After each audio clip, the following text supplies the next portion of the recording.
what you should do so that you don't end up in a cardiologist's office. Everybody should have a primary care physician. So people should not stay away from doctors.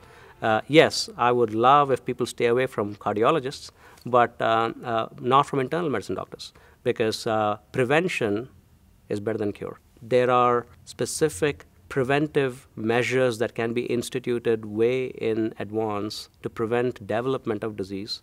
There are screening methods for cancers that can be spotted before they become a problem.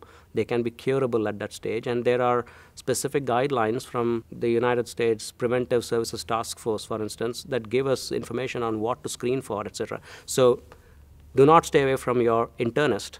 But yes, how to stay away from the cardiologist? Regular exercise, based on what the American Heart Association suggests. 30 minutes of brisk walking, 5 to 7 days a week.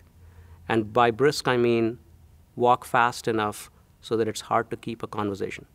If you can do that, that's the cardiovascular fitness that you need to ward off serious illnesses. And because it's been shown in a lot of research that exercise is always good.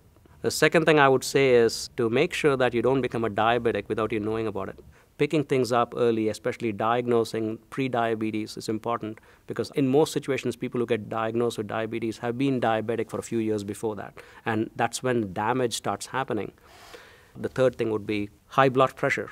It's absolutely important to make sure that you don't become hypertensive because a lot of cardiovascular disease is related directly to blood pressure. There's a large proportion of the population who are not aware that they are hypertensive, so therefore they're not being treated.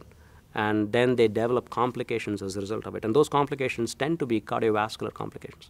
So the three things would be exercise, don't become a diabetic, or at least find out if you are one, and make sure that you don't have problems due to blood pressure because you didn't know that you have high blood pressure. Last but not the least, it's absolutely important not to smoke. There's far-reaching implications and damage that smoking can do. Even one cigarette, in my opinion, is bad.